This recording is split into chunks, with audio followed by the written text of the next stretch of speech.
There is a price you pay for being good, not a price you chose, not a price you agreed to, a price that was quietly assigned to you the moment you decided that keeping the peace was more important than keeping your dignity.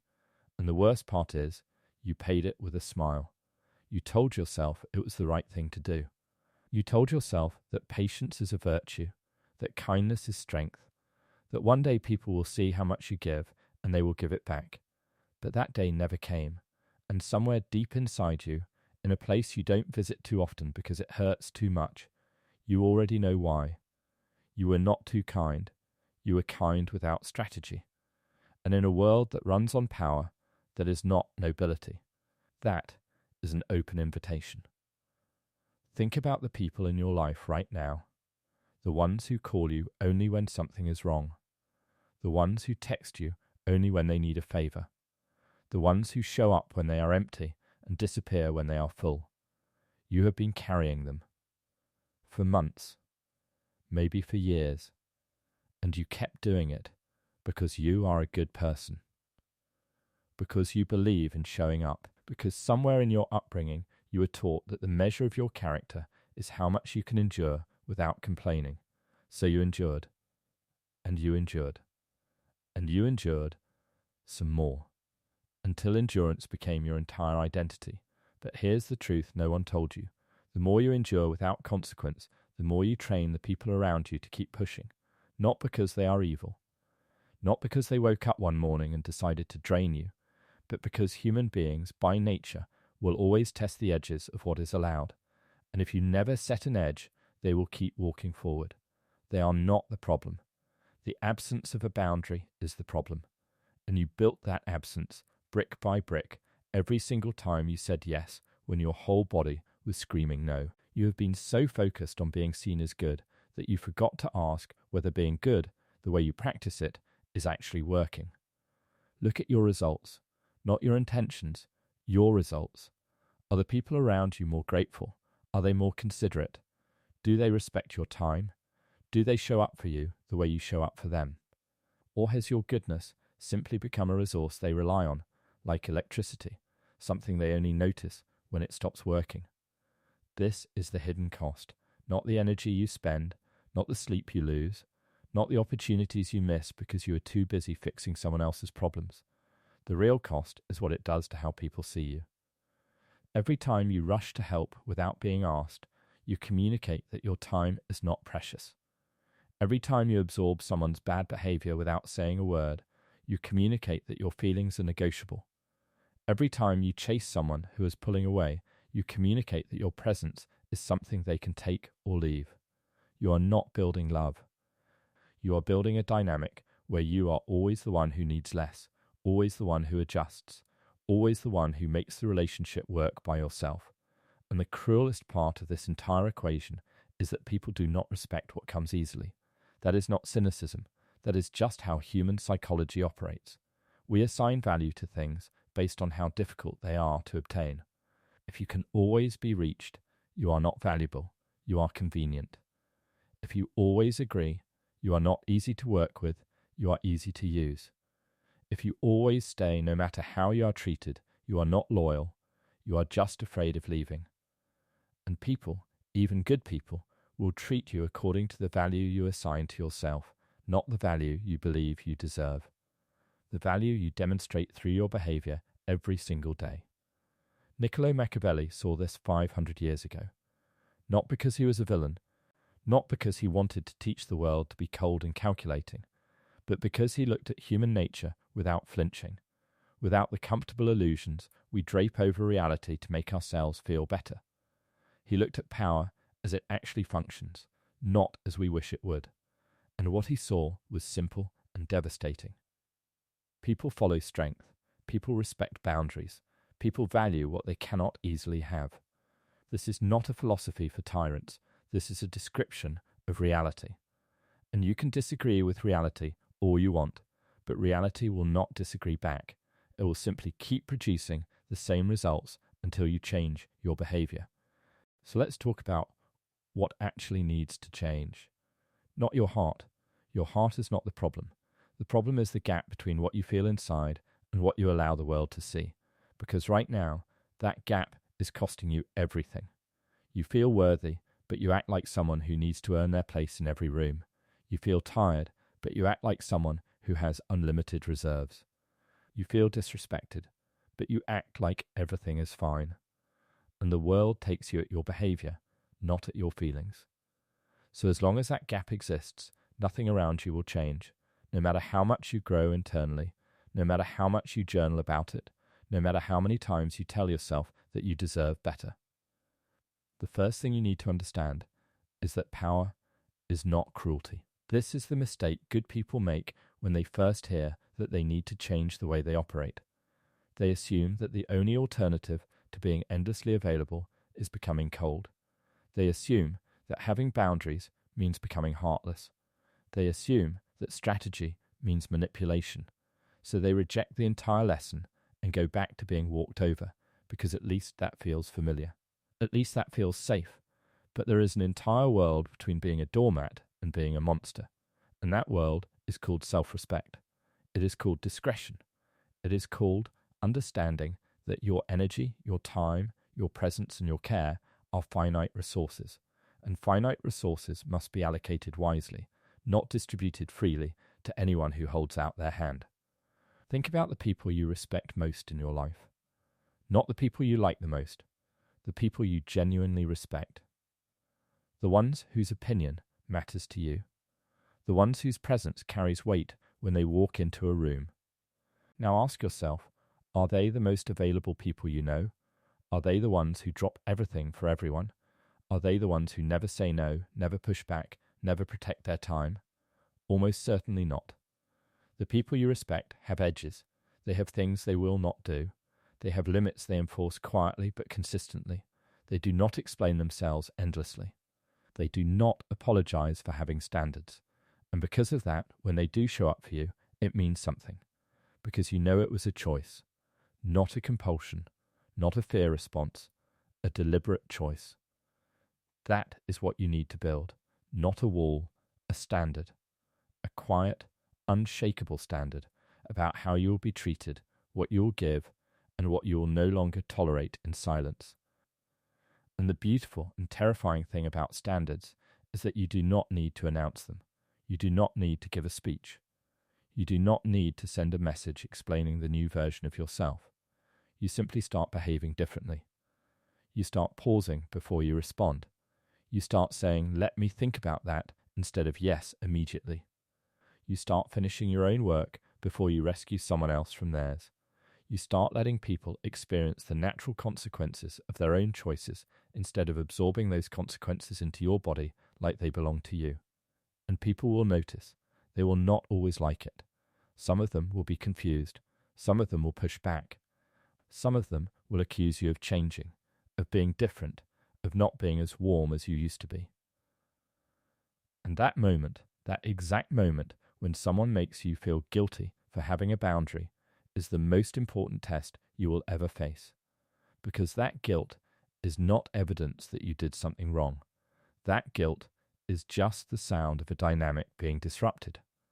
It is the friction of a relationship that was built on your sacrifice trying to recalibrate to a new reality where you are no longer willing to sacrifice everything. Do not interpret that friction as failure. Interpret it as proof that the boundary is working. Machiavelli wrote that it is better to be feared than loved if you cannot be both. And most people hear that and think it is the philosophy of a tyrant. But read it again more carefully.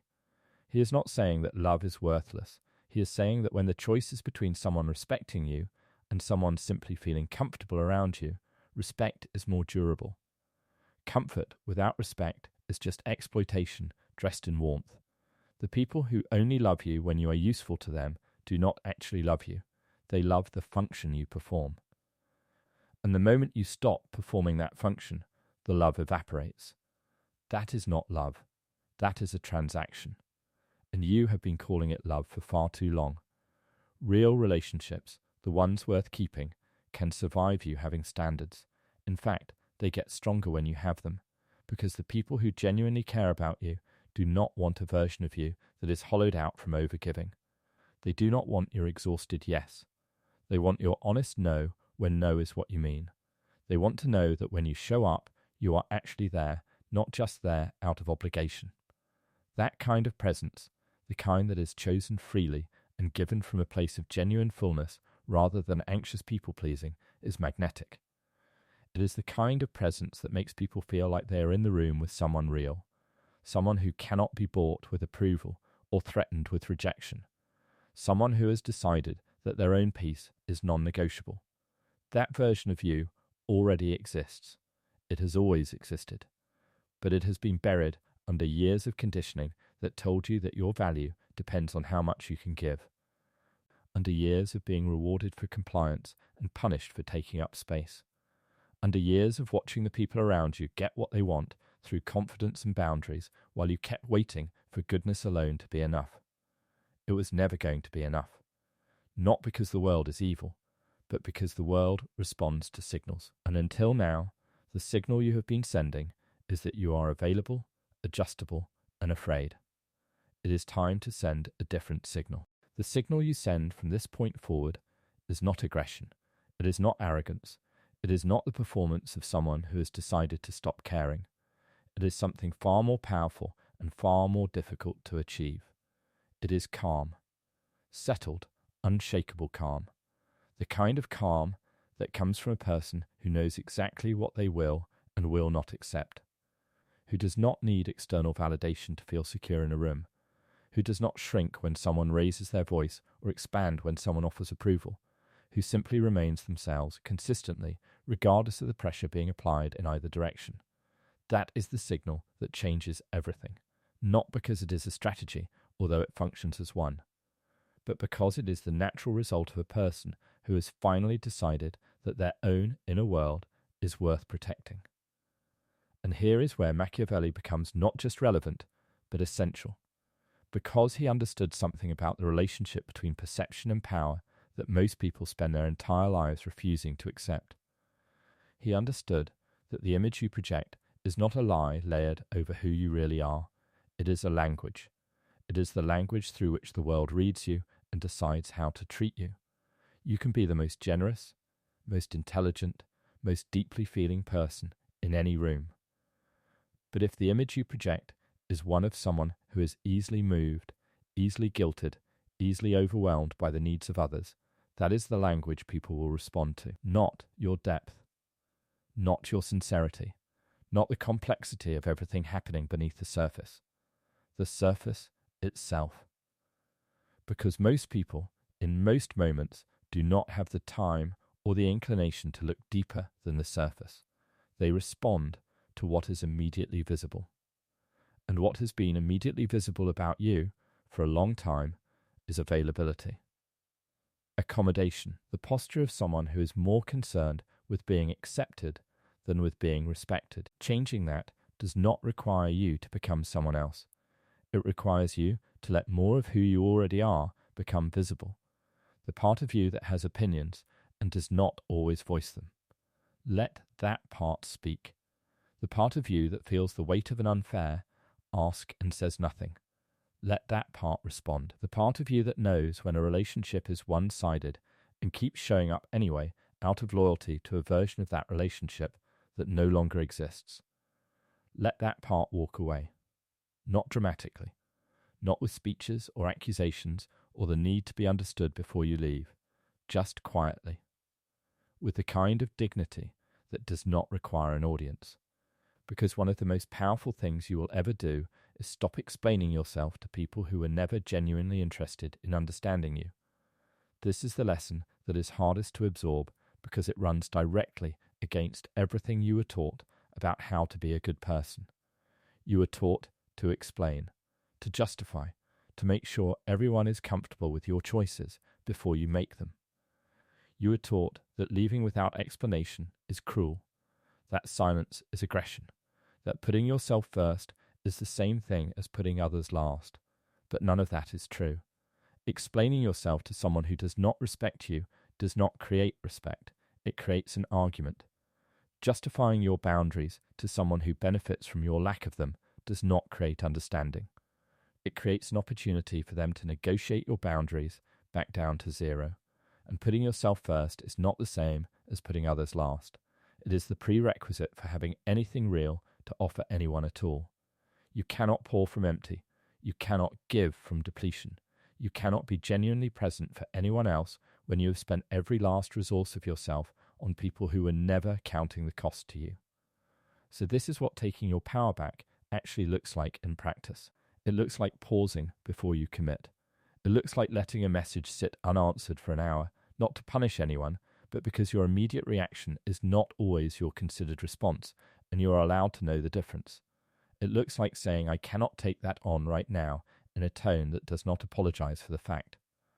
It looks like finishing your own priorities before attending to someone else's urgency, because other people's poor planning is not your emergency unless you decide that it is.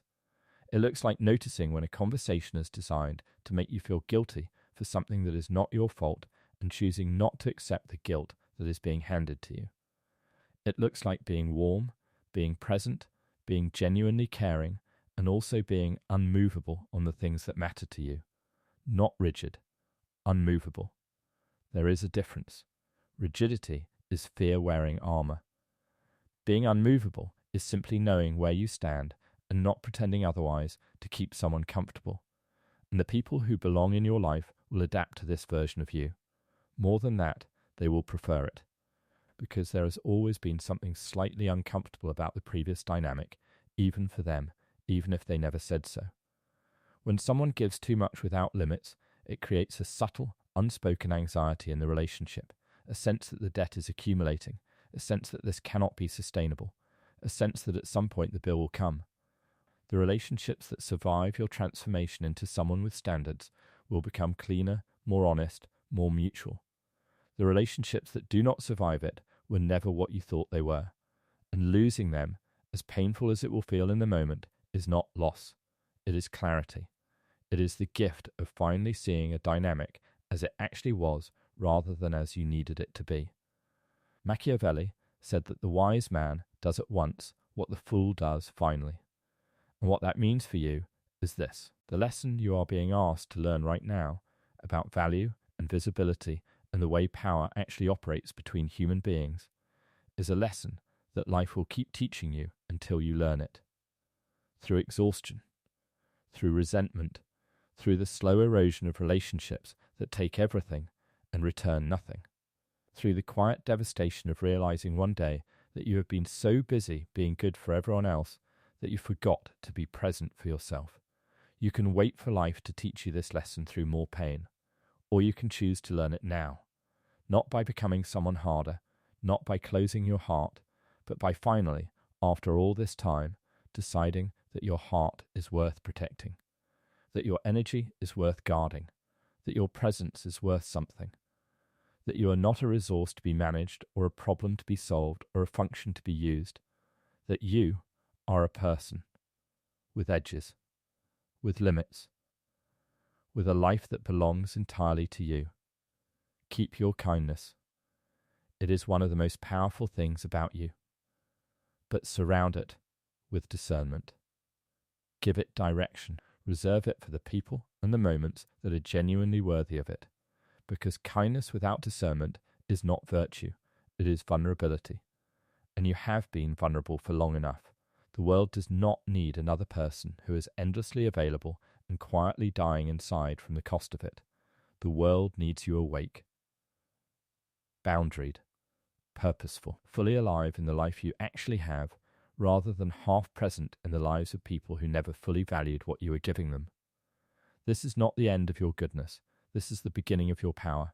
And for the first time, those two things are not at war with each other. They are exactly the same thing.